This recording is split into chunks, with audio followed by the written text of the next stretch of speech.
We're now going to a press conference regarding the health conditions of baseball great Joe DiMaggio. Let's listen. X-ray, which allows us to look into the real inner portions of the lung, shows that the pneumonia is worse.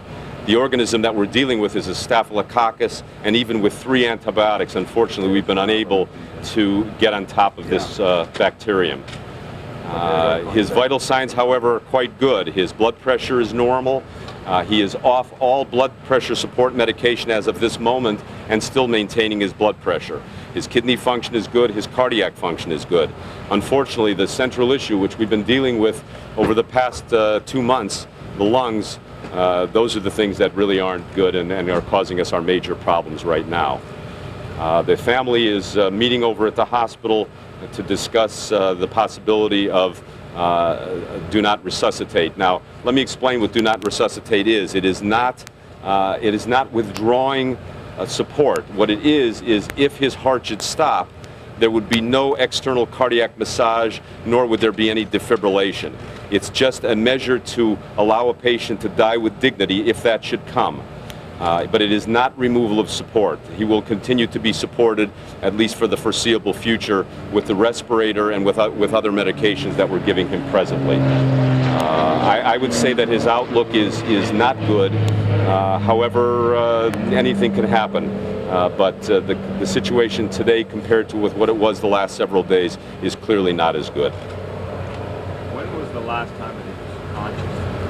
He was conscious yesterday when we decreased the sedation. His level of consciousness came back up. Not totally conscious to the point where we could talk with him and converse and so on, but the fact that he was able to make motions and open his eyes and look in different directions. Right now he doesn't do any of those things. When was the last time that he was lucid in a way that you can talk to? Thanksgiving Day. Dr. Barron, I know that Joe has obviously been up and down. You've commented before on the fact that he can really fight back from these illnesses. What are his chances now of being able to recover from the coma he's in right now? I would say the chances are slim. If he were to be taken off life support, how long do we think? Do we have any idea how long it will last? About a half hour. I'm sorry to follow. What did you say? About a half hour. If he were taken off life support, off the respirator, I don't think he would survive more than a half hour. This is something that the family is going to decide on the DNR? How does that actually work? Actually, the next of kin is Dominic DiMaggio. Also, Mr. Engelberg is the healthcare surrogate. So I believe that these are the decisions that they will all make together. It'll be a unanimous decision. It will not be a unilateral decision by any one party. What family members are there? His granddaughters are there, his brother Dominic, Dominic's wife. Those are the family members that I'm aware of. Dr. Barron, he has fought back so many times before, but you said that the outlook is very slim. What specifically? Is it the infection that he can't fight? It's the infection. It's an overwhelming infection that we just unfortunately are not able to control. How, Dr. Barron, how are family members holding up? I know you yourself have treated Joe for years. How is everyone doing with this latest development? I would say that they're holding up well. They've been anticipating this happening, and I think that it's been a gradual letdown to this point. So there is no overwhelming emotion at this point. I think they just want him to be as comfortable as possible, and if the worst should happen, at least it's not totally unexpected. What do you think he would want all the fans out there to know at this point in time? I know he's been very concerned about what people have known about his condition all along, a very private man, but now obviously everybody is hoping for the best, wanting to know how he's doing. Well, I'm sure that he would want his fans to know that he would certainly love to recover. I know a week or 10 days ago we talked that he wanted to, quote, get the hell out of the hospital, and I'm sure that's what he would really like them to know, but I'm not certain that that's going to happen. Is he in pain? No, he's absolutely not in pain. A comatose situation is like a third stage of anesthesia. I don't think he feels anything, honestly. And his health is as fragile. It really, the next heartbeat could well be the last, or something just, a circuit could trip and that's it. That's true. Anytime. That's correct. Do the see if there's brain activity or any sort of tests like that? Or they need to do Well, he has brain activity. I mean, there's a little bit of motion. We're not going to do an EEG. That would let us specifically know that may come. We may come to that. Doctor, he's fought back before. Have you had to bring him back before? Has his heart stopped? No, it's never stopped.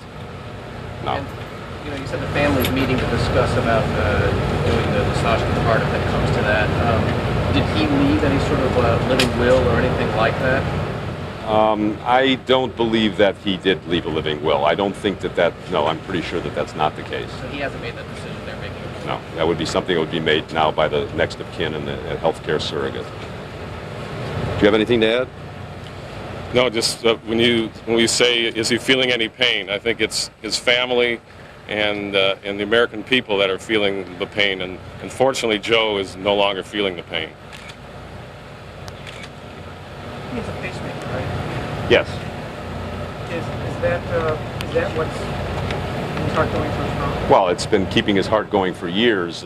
That has nothing really to do with it. If his heart goes into what we call ventricular fibrillation. All right, that press conference is wrapping up there as we listen to the questions. That was Dr. Earl Barron, the longtime physician of Joe DiMaggio. And standing by there in Hollywood, California is Juliette Huddy. Juliette. Well, Catherine, the outlook, as you heard, does not appear very good for legendary baseball player Joe DiMaggio. He has been hospitalized here at Hollywood Memorial since mid-October following lung cancer surgery. Throughout that time, he has been in and out of critical condition. We've been called here several times to give updates on his condition. Just last week, in fact, doctors said his doctor that you just saw talking there, Earl Barron, announced that he was once again in very bad shape. But then within 24 hours, Earl Barron says Joe DiMaggio made a miraculous turnaround. Again, though, the news today appears very grim. DiMaggio lapsed into a coma after his temperature shot up to 102 degrees.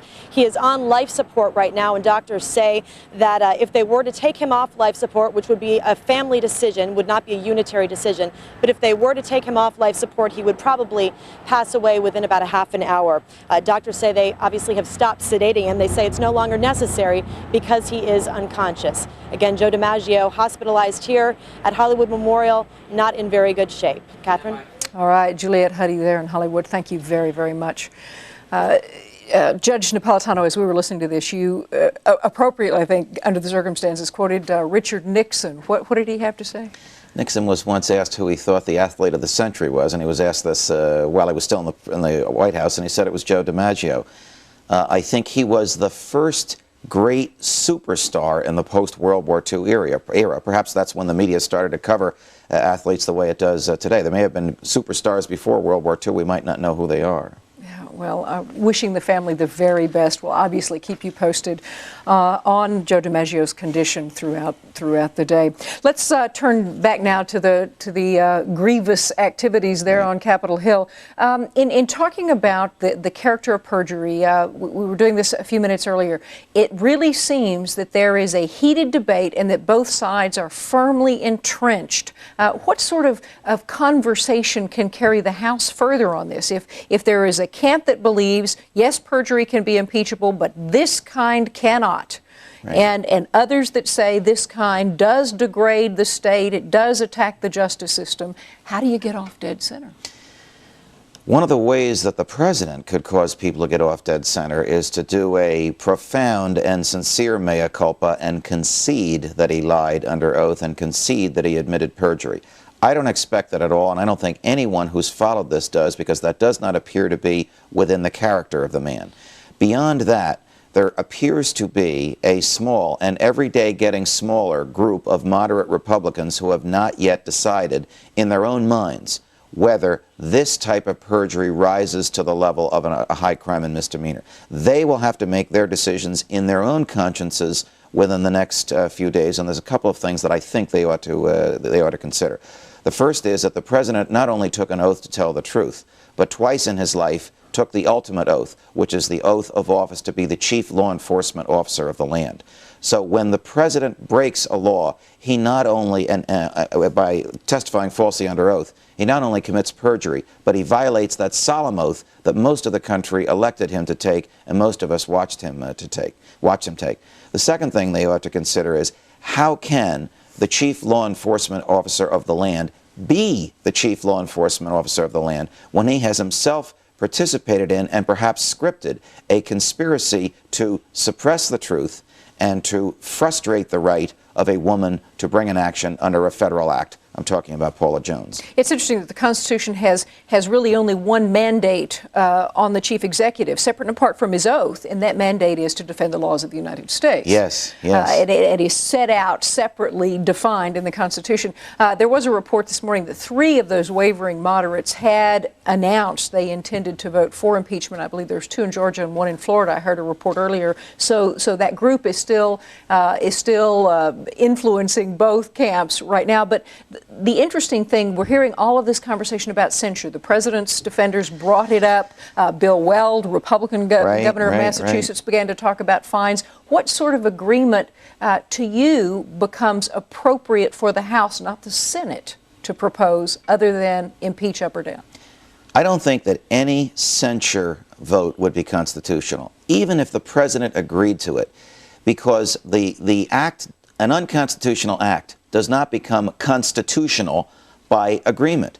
Suppose the president agreed that the Speaker of the House was going to become the Commander-in-Chief of the Armed Forces, and everyone agreed to that. That would not make it unconstitutional, and that would be interfered with by the courts. The president agreeing that he could be censured, the president agreeing that he could be fined, the president agreeing that he could be humiliated in the well of the House, as former President Ford has suggested, would not make that behavior constitutional and would not make that behavior legally meaningful. So there is no choice. Would that be challengeable in a court of law, however? I think it would be challengeable, but I don't think that the courts would take up such a challenge. I think that they would defer under the principle of separation of powers, let the House do what it wants and the Senate do what it wants, but it would be laughed at by historians. All right, we're going to take a quick break. We're awaiting Chairman Henry Hyde recalling the Judiciary Committee into session, where they will begin to mark up those articles of impeachment. Back after this.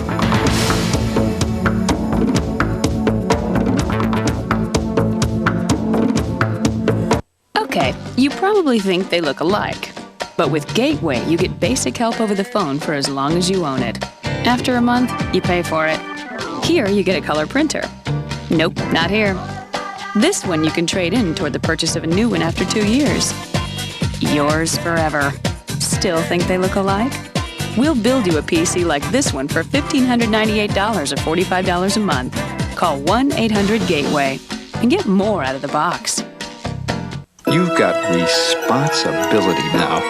Responsibility.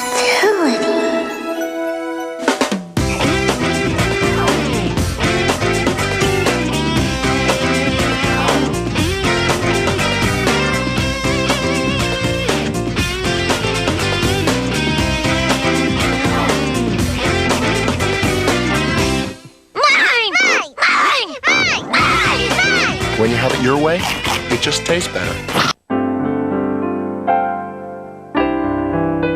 This holiday season, after years of sacrifice, these families are opening something they never had before. The door to their very own home.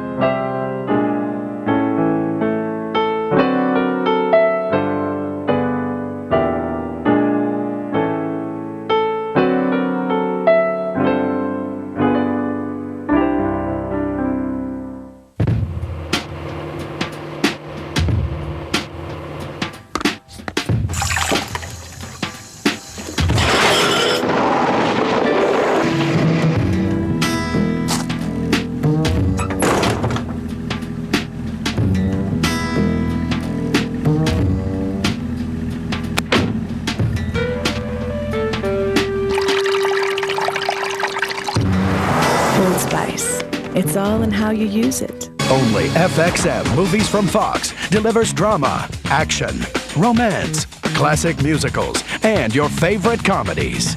We're on a roll! Hollywood's first movie network, FXM, brings you the best from 60 years of 20th Century Fox filmmaking, uncut and commercial-free. Catch original short films from up-and-coming filmmakers. And cut. Leanza Cornett has the latest Hollywood buzz on FXM Dailies. Call your local cable operator about this new movie network today.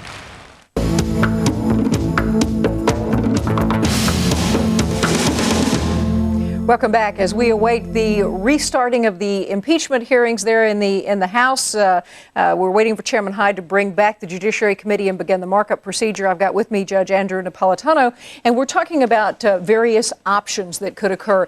So in your opinion, any sort of censorship conversation, certainly fine conversation, would be unconstitutional, but who's there to complain if the parties agree? Well, the only person that might complain might be the president himself after he entered into this agreement. He may want to do something in violation of the agreement, and then he might challenge it. But honestly, I believe that the courts, the federal courts, would take a handoff policy on it. But from pure constitutional theory, it is clear that the jurisprudence of this country is you cannot change the provisions of the Constitution, even if the entity losing power consents to the loss of power. So even if the president agreed that the House could punish him by taking away his pension, by saying he could never run for office again, by banning him from entering Washington, D.C. for the rest of his life, none of that is constitutional, because the only way you can change the Constitution is by amendment, not by consent of the party that's being punished. What do you think about the character? Obviously, the four draft proposals, two regarding impeachment, one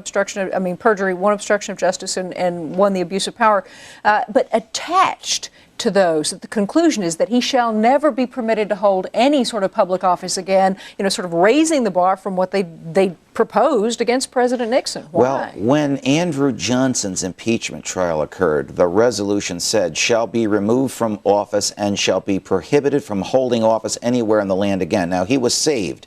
He was not removed from office. He was impeached but not removed from office. So I think historically that is a tradition of impeachment, the theory being, if he's unworthy to be president, he's unworthy to be anything else anywhere in the political environment. Is there any sense, and this is sort of a legal tactic, when you throw in the kitchen sink, you want to put it all out there? Certainly they found the four what they believe are the strongest measures to consider. Right.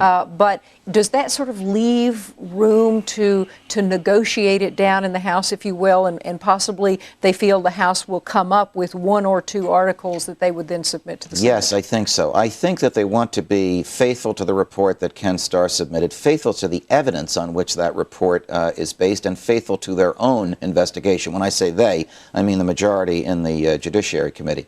And that investigation has produced the four different causes of action, the two perjury, the one obstruction of justice, and the one witness tampering.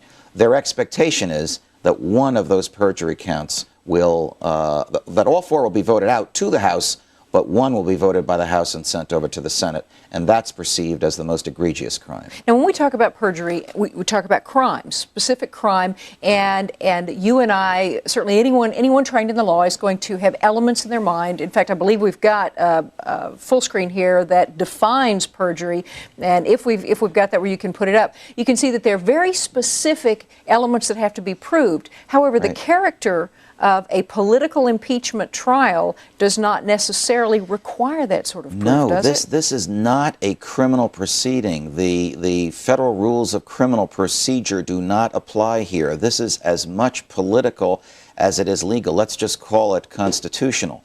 If the question is... Let me interrupt just a moment. Go ahead and put the full screen up, the definition of perjury, because certainly when the judge and I and many at home watching, you're going to think about these various elements, and you've got to prove a lawful oath is administered. You've got to prove the judicial proceeding, a person who swears, all of these elements specifically. So what happens, Judge, then in an impeachment inquiry? In an impeachment inquiry where the Senate becomes the jury, the Chief Justice of the United States will charge the members of the Senate, much as you and I in our former lives charged juries, and will say, members of the Senate, you must be satisfied that the president took an oath, that the president swore falsely, that the president intended to deceive.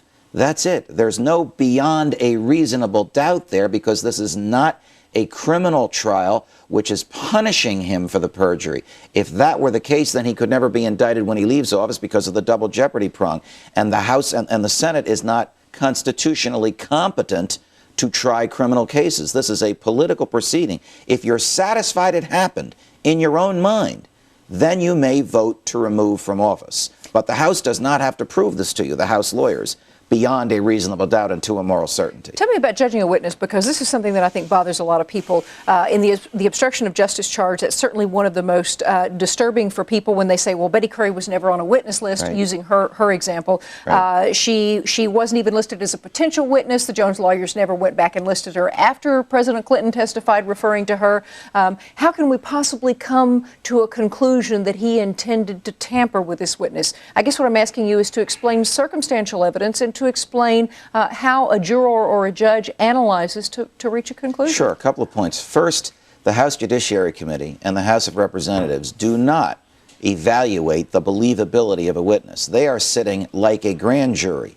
They decide if a crime probably was committed on the basis of all the evidence brought before them. Sort of clear and convincing evidence. Exactly. And as you know, many times a grand jury hears hearsay. Many times a police officer gives his or her version of what happened, and that's enough to indict, to compel the defendant to stand trial.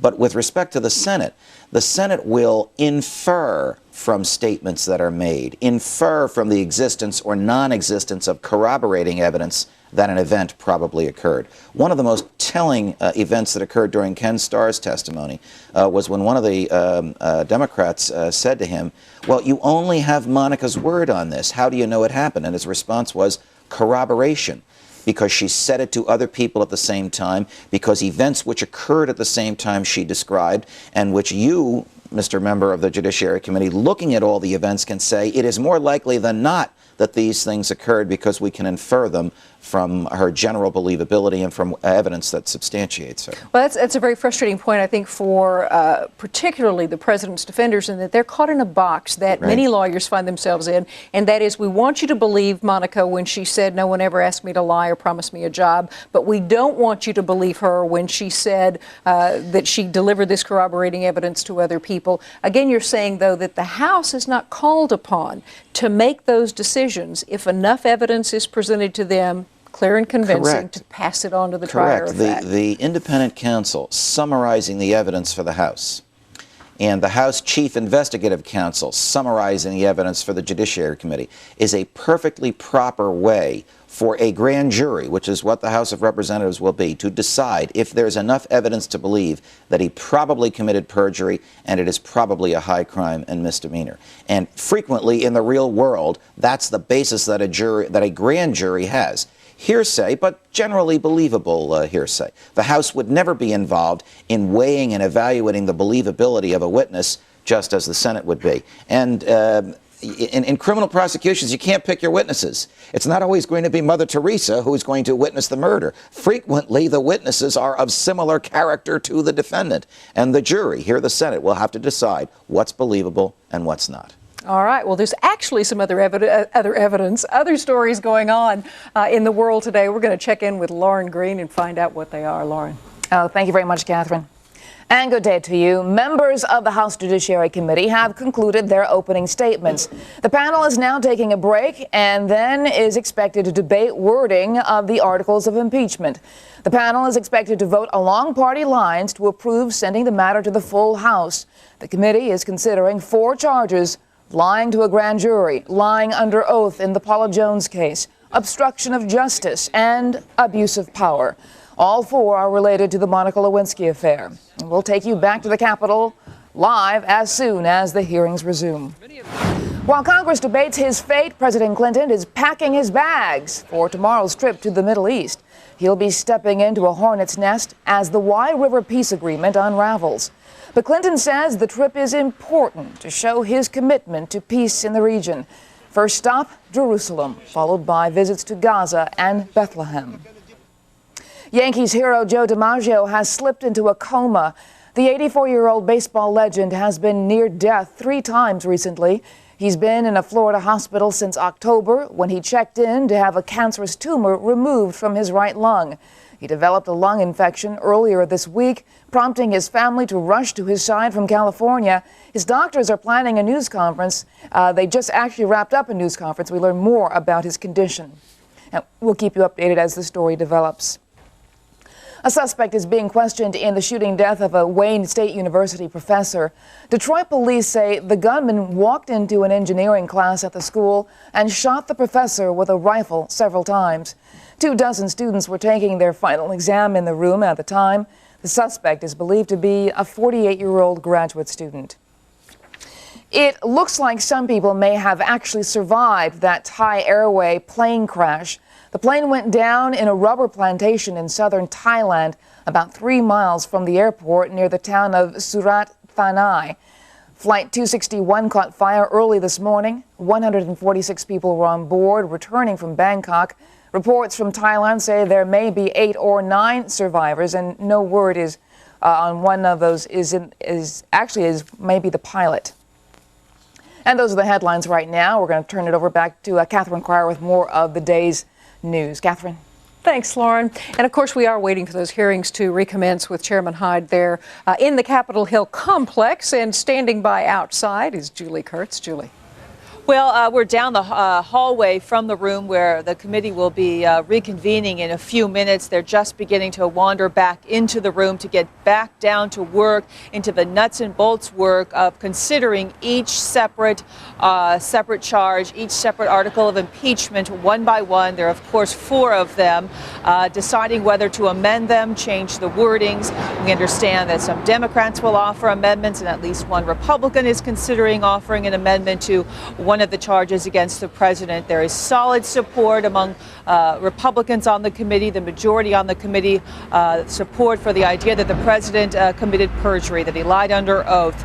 Not as solid is support for the other charges, obstruction of justice and the abuse of office in these articles of impeachment. 11 pages here. They will go through them word by word, deciding on what to vote on and then pass on to the full House, which will take it up on Thursday. Catherine. Julie, Congressman Lindsey Graham yesterday in his statement, and he referenced it again today in his opening remark, or yesterday in questions, this sort of scorched earth policy that he asserted the White House was going to unleash against Monica Lewinsky had the blue dress not come forward. Any sort of reaction on Capitol Hill, because he asked all of the congressmen and women to look at press reports, to ask what Sidney Blumenthal or others may have been putting out. That was a pretty serious attack. Well, you heard immediate reaction from Democrats on the committee when he first brought that up a couple of days ago. They were very angry about it, angry about his accusations that there had been a policy by the White House and by the president to smear Monica Lewinsky. But you also heard from Abby Lowell yesterday in his closing arguments for the Democrats, bringing up Monica Lewinsky's credibility himself, saying that, you know, her testimony was not credible, that it was questionable. And you heard that theme during the end of this process, although early on the White House lawyers had backed off from criticizing Monica Lewinsky. All right, let's listen real quickly to Abby Lowell, the minority counsel, from his closing remarks yesterday. The Judiciary Committee in Watergate kept the evidence to itself until it could be sure what was relevant and what was not. It did not dump the material into the public. The Judiciary Committee in Watergate had agreements on what witnesses to call and what evidence to gather. It did not go on unilateral excursions from one matter to the next, like the Paula Jones case, to campaign finance reform in hopes of finding something more. The Judiciary Committee in Watergate heard from actual witnesses whose credibility could be assessed. It did not rely on the conclusions of a prosecutor.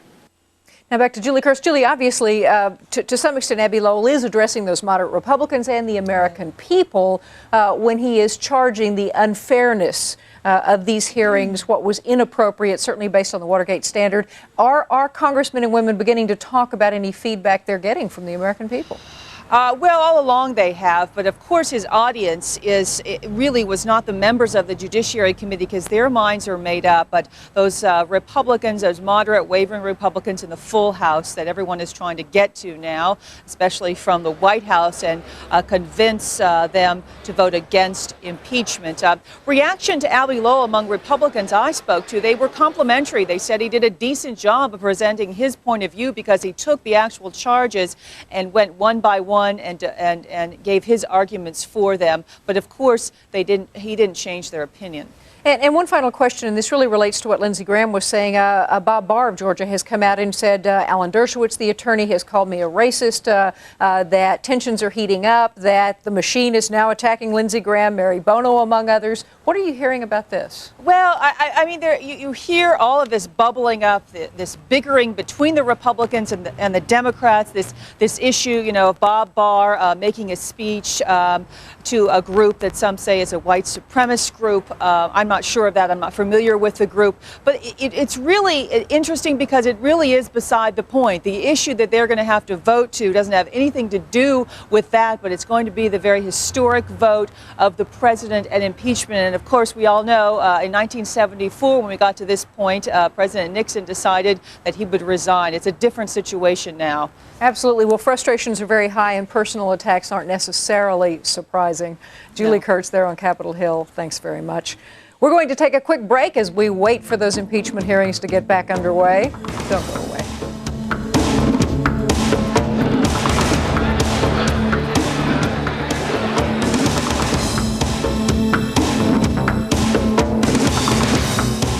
What's the real fun of cookie making?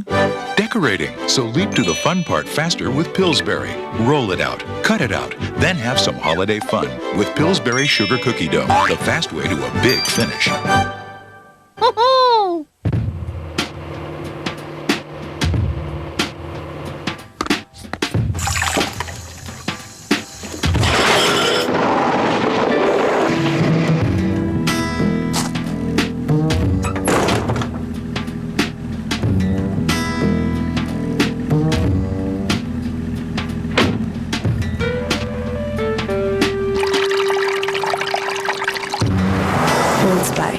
It's all in how you use it.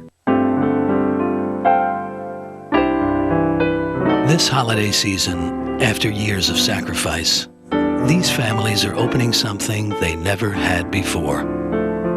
The door to their very own home.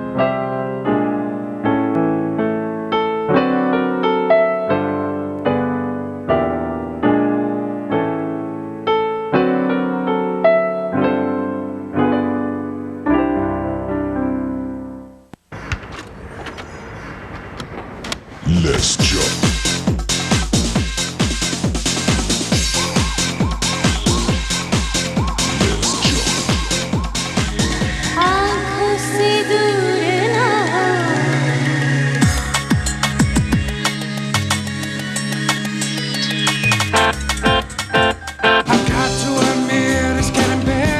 Philips CD recorder. Let us celebrate this supper with merriment, with song, with crescent rolls. Did someone forget the crescent rolls? Don't worry, they're right here. Warm, flaky Pillsbury crescent rolls are one Christmas tradition you don't want to forget. Let's eat.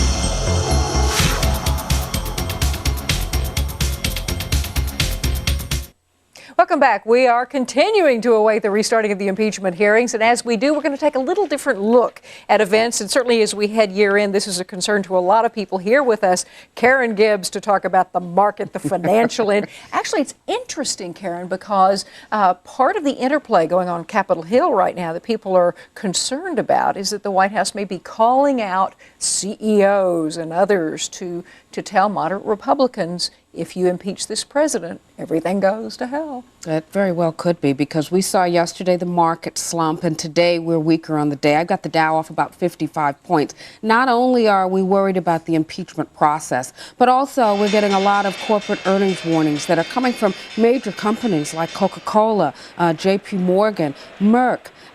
Companies that are also talking big layoffs. We're seeing MCI WorldCom maybe laying off almost 4,000 people. All of this is very unsettling as we come into into the end of the year, which is supposed to be full of this holiday cheer. A lot of people are saying, well, maybe we won't shop as much, particularly if we're not going to have a job come January. But also you get this whole uncertain environment. Well, what will happen to the president? And investors abhor uncertainty. The beneficiary, of course, has been the U.S. Treasury bond. Now, the yield back below 5%, so those mortgage rates are coming down. But it's very unsettling for those that have invested in the stock market. Well, let's talk about certain factors that we see year after year come December. People sell off, people want to get their tax losses, money market funds redistribute, all sorts of things go on. So tell us what is normal to happen this time of year so we don't necessarily panic. Yeah, everything that you did not expect could be normal. And so, like you mentioned, funds decide whether they're going to switch out of stocks and into something else. And so you see a movement in the market that may not necessarily reflect the underlying fundamentals.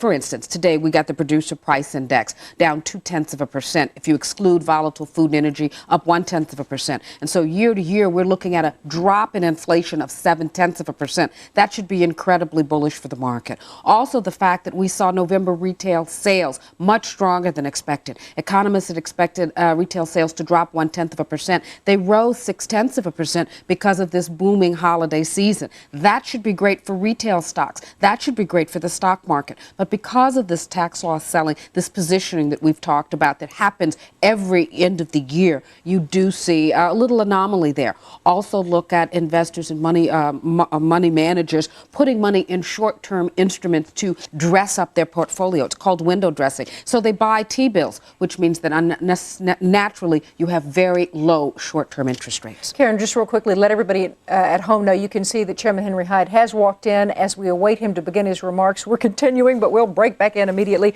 You said corporate earnings down, concern for some companies, Coca-Cola, others. Asian influence, have we seen the bottom of this? Is that why some may be down come December? Well, we haven't seen the bottom of it, but it's certainly coming straight home to hit companies in their top line. Revenues and sales are dropping. Merck particularly saying that they are not going to see their 1999 estimates because of weakness out of Asia, and that hurt.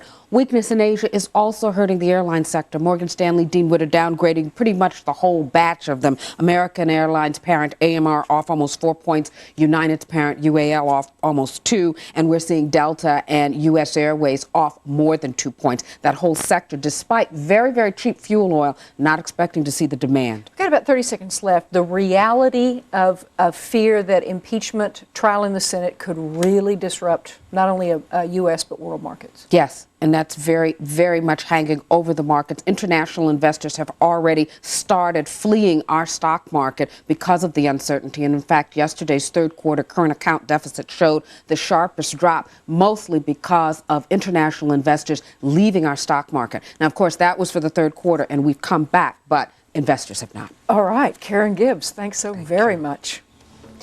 All right, we are waiting for those hearings to begin. Quick break. We'll get right back to them after this.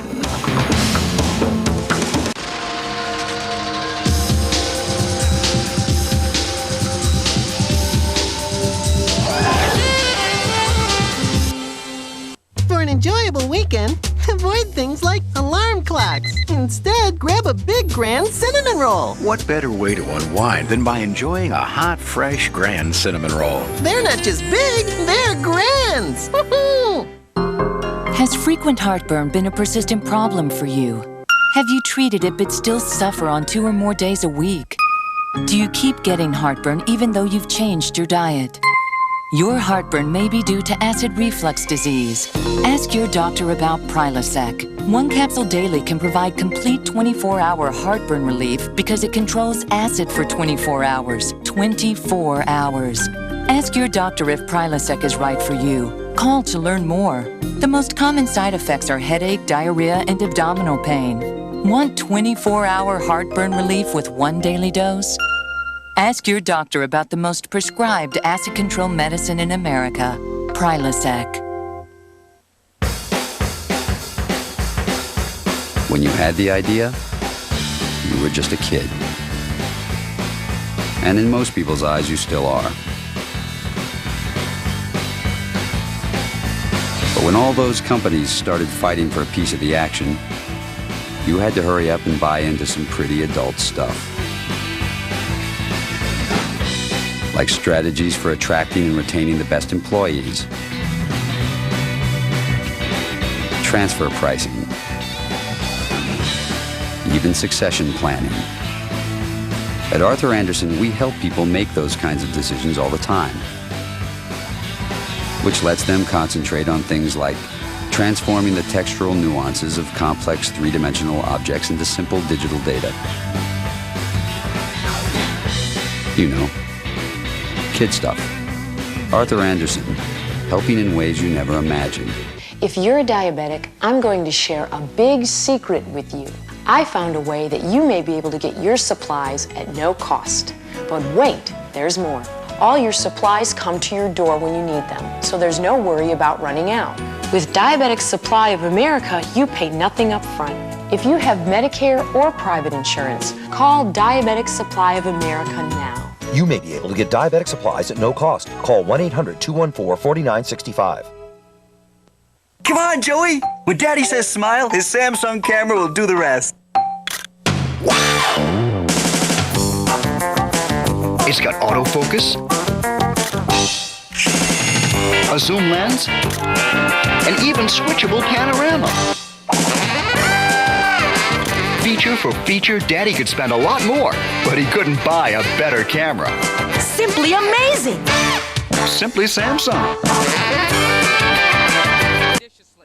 Welcome back. All right, during the commercial break, the hearings got underway. Chairman Hyde gavelled this in, a few introductory remarks, and Sheila Jackson Lee from Texas is now talking as they begin to mark up and discuss Article 1, the proposed impeachment regarding perjury. She's addressing this article. Let's listen. To what every American now can recite but may not understand, perjury, and then later we'll discuss obstruction of justice and abuse of power.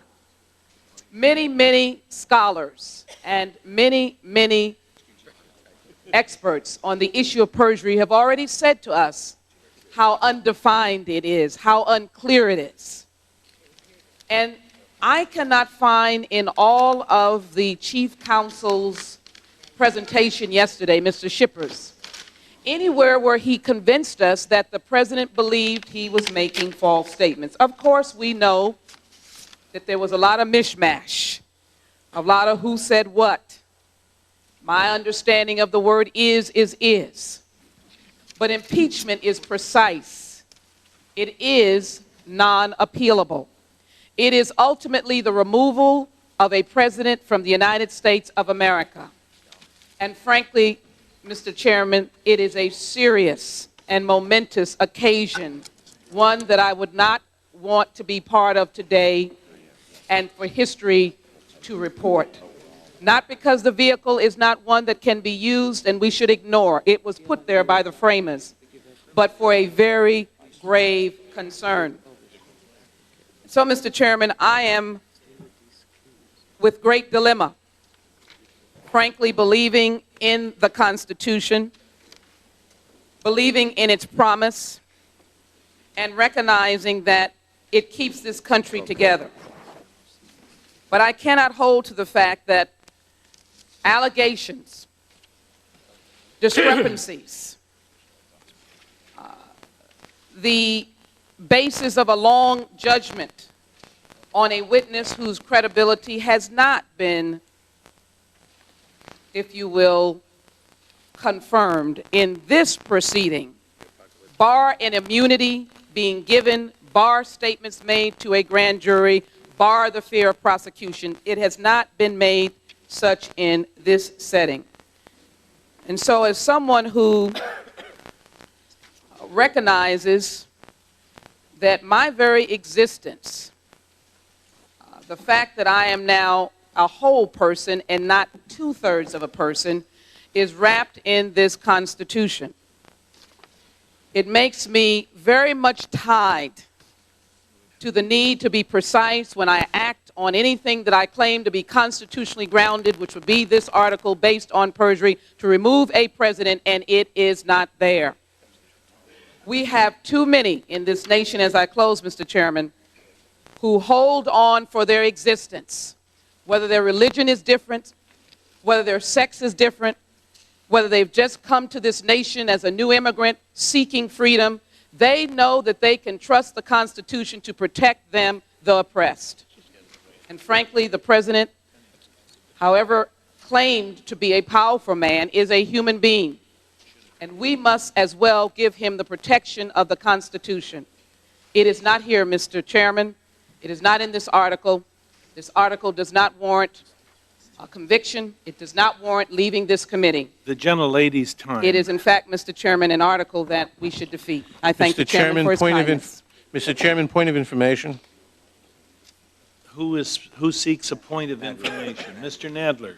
Yes, Mr. Chairman, my question is that this Article 1 that we're discussing now alleges the president committed perjury. It is basic that we should be told before voting the specific words that are alleged to be perjurious, and my point of information is, what are those words? What words specifically for the four subunits or the four allegations in Article 1 are alleged to be perjurious? Could we have that? Could we have those words, please, so that we can discuss them as to whether they are perjurious, and so that the Senate, should this article, God forbid, pass the House, so that the Senate will know what the allegation is, and the defense attorneys will know what they must defend against.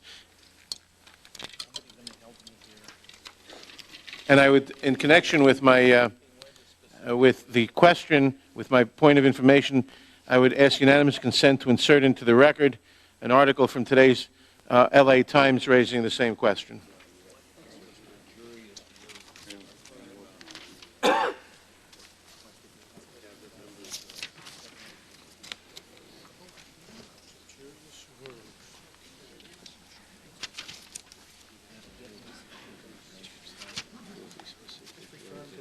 I can only refer you to Mr. Schipper's report yesterday discussing this, and I'll try to get a copy of it and reread it to you.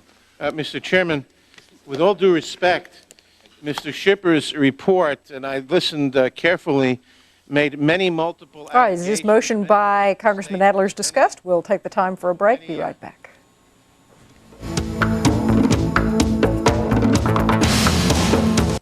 What's the real fun of cookie making? Decorating. So leap to the fun part faster with Pillsbury. Roll it out, cut it out, then have some holiday fun with Pillsbury Sugar Cookie Dough, the fast way to a big finish. I showed your photograph to a friend of mine. She said we looked alike, and I blushed at the compliment. Not because I'm your mother, but because you are so beautiful. And I know I've told you this before, but in case I've used the wrong words, I wanted to say it again. The Oil of Olay Holiday Gift Set. Proven to make her feel beautiful. Every day I wake up, pour myself a cup of that rich Folgers aroma. The best part of waking up, it's the doo-wop in all I do. The mountain grown aroma always coming through, Oh, the best part of waking up is Folgers in your cup. The best part of waking up is Folgers in your cup. You give your all, that's what moms are for. Here's a way of giving them more. Moms like you, choose Jif. Choose Jif. Creamy Jif hot roasted peanuts to get more out of every one. Then it's sealed warm to bring you more fresh roasted peanut taste. More than any other leading creamy brand. Jif's got more of what you're loving it for. Moms like you, choose Jif. Choose Jif. Hungry Jack biscuits now have the delicious taste of cinnamon and sugar in every flaky layer. These are really good. Hungry Jack cinnamon and sugar biscuits. The president's men and women have spoken. Now decision time. If it does come down to a full House vote, is the deck stacked against the president? And even if he's impeached, what are the odds of conviction? Get the latest buzz this weekend with the Beltway Boys. 'Cause in Washington, there's never a dull moment. Sure, you got the official word. Now get the drudge. He's connected. He's driven. And he's got the info you're not supposed to hear. What'll come out this week? If you gotta know, you just gotta watch. Drudge. close quote. Welcome back. We're listening to Chairman Henry Hyde read from Starr's report specific allegations about perjury against President Clinton as they debate count one, drafting of count one of the articles of impeachment, specifically about perjury. He's dealing with the various specific elements that the Starr report raised. Let's listen. Or touching of breast or genitalia of another person would be covered by the definition of sexual relations utilized at his deposition in the case of Jones versus Clinton. After making this concession, the president testified, quote, "You are free to infer that my testimony is I did not have sexual relations as I understood this term to be defined." There's so much here that I really don't care to read, but it's available. Mr. Chairman, yes. Mr. Chairman, my question then is, you have just read a paraphrase of what the president allegedly said. Then you read a quote beginning, "As I understand it, no." Then you read a paragraph about a concession, or what is characterized as a concession the president made. And then you read a quote, "You are free to infer," I forget the rest of the sentence. Are you including those paraphrases as part of the allegation? If yes, yes, the paraphrases are part of the allegation. Then would we have the exact terminology, please? You cannot base a perjury indictment or a perjury article on a paraphrase. You have to know the exact words to judge it. That's black letter Hornbook law. And I would ask that before we consider any allegation of perjury, we have before us in writing. I was just going to say, the Mr. text, Chairman, which is the alleged subject. Mr. Chairman, we have here four things. The nature and details of his relationship with a subordinate government employee. That's one allegation. What quotes or words are we... Point of order, Mr. Chairman. We have here prior perjurious, false, and misleading testimony he gave in a federal civil rights action. What is that referring to? And so forth. We need the exact words, otherwise you can't talk intelligently. Strike the last word. That's Point of order, Hornbook law. Mr. Chairman. All right, Mr. Nadler, I'll read something that's not as sexual as what I had on the other page. Point of order, Mr. Chairman. Mr. Goodlatte. Mr. Chairman, the gentleman from New York has not stated a proper point of order, and we are operating under the 5-minute rule. The gentleman should either be required to act under the 5-minute rule as a part of his general debate of Article 1, or his point of order should be ruled out of order. It wasn't a point of order, it was a point of inquiry. You're correct. It was a point of inquiry. What I'll do for you, so we don't have to hold this up too much, I'll have these next 2 pages, which are question, answer, question, answer, question, answer. Point of inquiry. Xeroxed, yeah. Point of inquiry. State your point. You're saying you will give me specific quotes or paraphrase? Specific quotes. And my second point of inquiry is the allegations then in Article 1 are limited to the words which will be on that Xerox you're going to give me? No, they're not. In which case, you're not going to tell us what the words that are allegedly perjurious are, only some of them? Mr. Chairman, I make a point of order.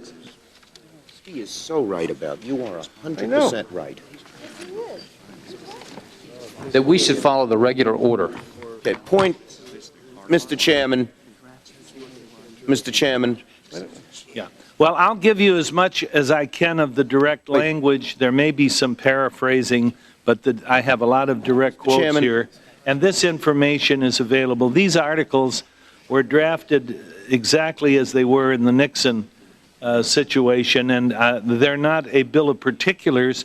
They're articles of impeachment. And I'm happy to provide the gentleman with what I have, which are direct quotes, so that you can know what we're talking about. Could I make a unanimous consent request, Surely. Mr. Chairman? Thank you, Mr. Chairman. And I do think you have been fair throughout these proceedings. I know you mentioned in your statement you were stung by saying you're being not fair. I think you have been fair. I don't agree with where you're going, but I think you've been fair.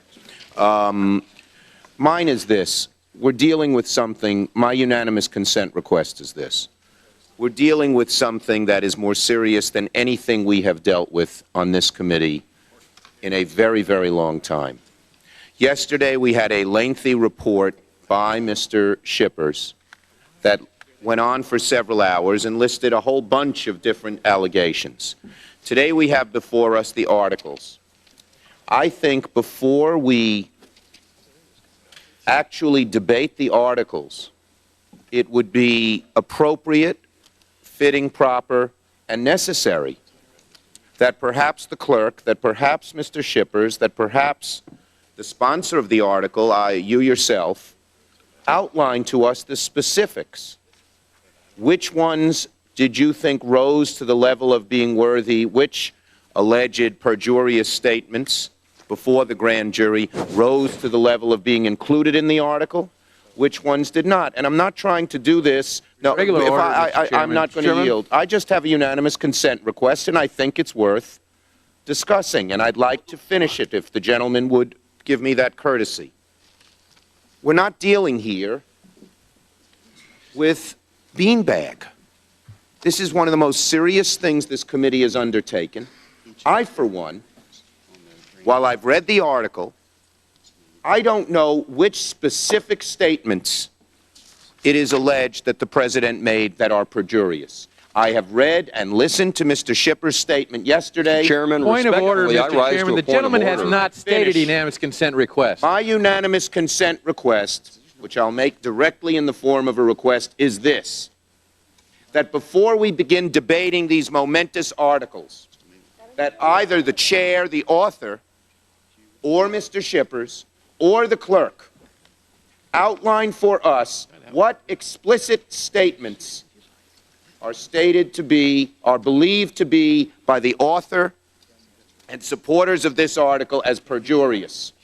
That is my unanimous consent request, and I don't see, frankly, how in good conscience we can vote on these articles and present them to the full body and present them to the American people without explicitly knowing reserving the right to object. Well, the chair would like to respond to Mr. Schumer. That was the purpose of the presentation yesterday. 2.5 hours or 3 hours of Mr. Shipper's detailed presentation with a copy of the text given to you contains the information you seek.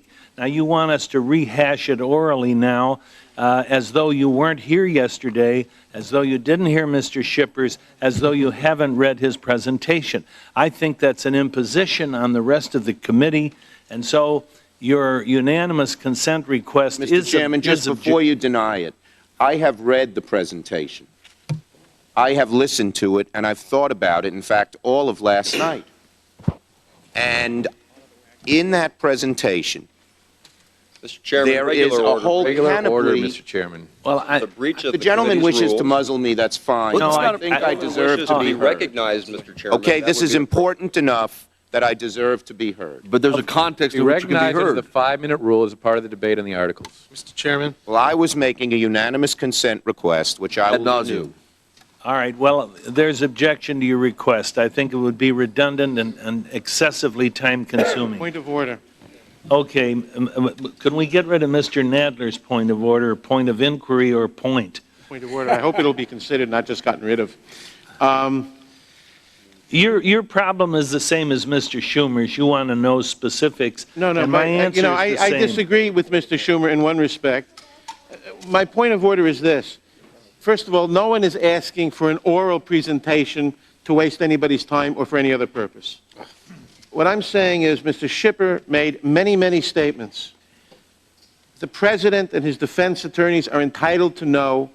It's black-letter law that anyone accused of perjury is entitled to know. Before we vote, we're entitled to know which specific words, which specific sentences of the many that Mr. Shippers cited are the points being alleged as perjury. They should not be subject to being added to later. We're entitled to know that as a point of order. It is improper to have an article that doesn't allege specifics. I've heard the gentleman, and I'm going to overrule whatever it is you're asking for. Now, Mr. Frank. Under the 5-minute rule? Yes. I think it's just been made very clear how flawed this article is. I reread the presentation from Mr. Shippers. It is impossible to tell from that presentation what specific fact allegations are being challenged as perjury. And I do not think it is a result of incompetent draftsmanship. I think it is a decision. First, let's be clear, and I say this is very important because grand jury perjury is clearly the heart of the case. It is clearly the one article that has the best chance to win. grand jury perjury doesn't run into problems of materiality, etc. The problem the majority has with grand jury perjury is that in Mr. Starr's report, the three specifics are in combination trivial and impossible to prove. Mr. Starr lists, unlike Mr. Shippers, three specific allegations. Now, we can't tell from reading this whether Mr. Shippers is going beyond Mr. Starr, whether he thinks Mr. Starr became too easy on Mr. Clinton. We can't tell from reading either the article or the presentation what the specifics are on the single most important charge, grand jury perjury. Now, I think part of the problem is, as the chairman illustrated with his obvious reluctant reading of more detail about anatomy than any of us wanted to have discussed in public, part of the problem is that the central charge that Mr. Starr makes, alluded to vaguely in lines 17, 18, and 19 here, the nature and details of his relationship with a subordinate government employee. That has to do with Mr. Clinton's denial that he touched Ms. Lewinsky in certain places for the purposes of causing gratification. The President acknowledged before the grand jury that there had been sexual contact. Mr. Starr charges, and Mr. Shipper repeats to some extent in his presentation and vaguely alludes to in the article, and this is the central perjury charge, the President violated the definition of sexual relations that he said he was abiding by because he touched her. And there is a debate, and this is quoted by Mr. Shipper, quoted by Mr. Starr. Did the President touch her here or did he not touch her here? That's the heart of it. And I think what we see is an understandable reluctance on the part of the majority to ask the American people to do one of the most momentous things a democracy can do. Impeach a twice-elected President of the United States. Throw him out of office. Because impeachment is not simply a way of expressing your wish that he hadn't won. Impeachment is, if we vote in this committee to impeach, understand that, we are doing the maximum we can do as elected representatives to throw this man out of office. You cannot gainsay that. This is the beginning of a process which is intended to throw him out of office. And you are voting for a resolution which says you believe he should be thrown out of office. And there's an understandable reluctance to say, we want him thrown out of office because he did go to the grand jury and he did say that they had had sexual contact, but he didn't give us enough detail. He didn't tell us what he touched. And therefore, it was perjury. The other one we have, and I assume this is also involved here, he said it started in February when it started in November. And Mr. Shipper said, he said they had phone sex sometimes, but it was 55 times. Well, I don't think it is perjury if you do not describe the amount of phone sex in adjectives sufficient to satisfy Mr. Shippers. So the vagueness that my colleagues have pointed out, and it was very clear how the majority was unable to respond to these simple requests, which statements do you think is perjurious? It was not simply incompetence. They are much better drafters than that. It was a conscious decision on the one article that they think has the most serious chance of driving impeachment home to vacillate and confuse and not to be specific because they do not believe that the specifics would justify impeachment. Where the President touched her after he acknowledged having sex, whether it started in November or February, those are not issues on which people think you undo two Democratic elections and throw an elected official out of office. And so what we have here, in the single strongest article as they have described it, is a deliberate vagueness, obfuscation, because they simply do not have substantial, specific evidence that they themselves believe would justify impeachment.